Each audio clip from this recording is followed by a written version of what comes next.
So guys, আজি আমাৰ হগল ভাওনা দে আখৰাৰ 14 তো 14ৰ আখৰাত আজি এজন বিশেষ মানুহৰ লগত যাব তো এটাই কোইনটো আকৌ কোনমান সাসপেন্স লৈ লক দেখুৱাই আছো বাকিখিনি গাইজ আখৰালে ওলাই আহিছিল গুটে ফালেচোন গাড়ীয়ে গাড়ী মোক আদৰিবলৈ ইমান মানুহ ৰখি আছে মা আচৰিত কিন্তু দেখি আজি বাপ্পা হয় আহি আমি আখৰা স্থলী পালোহি আৰু কৈছিলো যে এজন বিশেষ ব্যক্তি ইয়া গুৰুদেউ বিজুদা একদম মানে পুৰা ড্ৰেছ দি আছে পইচা গুণতে সময় নাইকিয়া আছে আজি লগ পাইছোঁ নে হ'ব বা বেংকলৈ মই যাম আপুনি এইবিলাকে লিখিব লাগে যে কি বুলি কয় এইটো পাহৰি গৈছে নহয় এই যে এখন কাগজ এখন দি পাছফালে লিখিব লাগে যে 100 টকী নোট এটা ওকে মনত পৰিলে কি হ'ব হা বেংক ড্ৰাফ্ট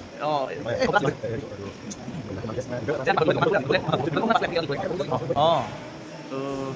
যাই কি নহওক আজি গুৰু শিষ্য দুইজনে আছোঁ আখৰা কৰাওঁ আৰু আজি সকলো একদম ধুনীয়াকৈ আহিছে টিপ টাপকৈ আহিছে তো আখৰাৰ পৰিৱেশ আপোনালোকক দেখুৱাই দিম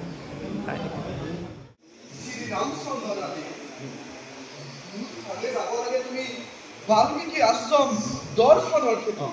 মৰুভূমি যাব লাগে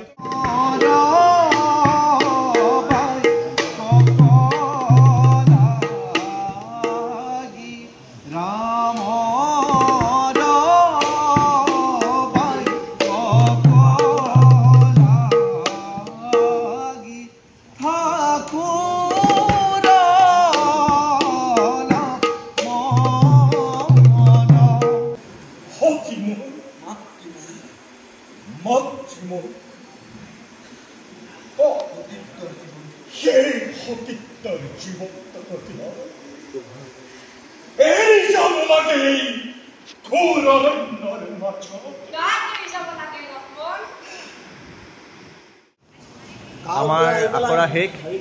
2 ঘণ্টাত আমি 7 পেজ কৰিছোঁ মানে আমাৰ ল'ৰাখিনি অৱদান ভাবক ইমান ধুনীয়াকৈ তেওঁলোকে মানে মুখস্থ কৰিছে এতিয়া গোটেইকেইটা নহয় বাৰু কেমেৰাত ওলোৱা গোটেইকেইটা নহয় এটা দেখাই নিদিওঁ কোনকেইটা আৰু বচন মুখস্থ কৰা নাই আমি আগতে জানে নাই চিলেটত লিখি মুখস্থ কৰিছিলোঁ এনেই কৈছোঁ বাৰু নাই এনেকৈ মুখস্থ কৰা নাই কিন্তু তথাপি আমি আগতে খুব লিখিছিলোঁ কিন্তু বচন দেই ন বচন লিখিছিলোঁ আগতে আমি সেইকাৰণে আচলতে মুখস্থ এতিয়া PDF হৈ যোৱাৰ কাৰণে মোবাইলত ৰাখি দিয়ে আমি আগতে নিজে হাতেৰে লিখিছিলোঁ কাৰণে চাগে সোনকালে মুখস্থ হৈছিলে তো যাই কি নহওক আৰু চলি আছে আখৰা চলি থাকিব 8 তাৰিখে ভাওনা কণ্টিনিউ আছে আমাৰ 6, 8, 8ত 2খন 10ত আছে 11ত আছে তো আপোনালোক দেখুৱাই দিম চাই দিম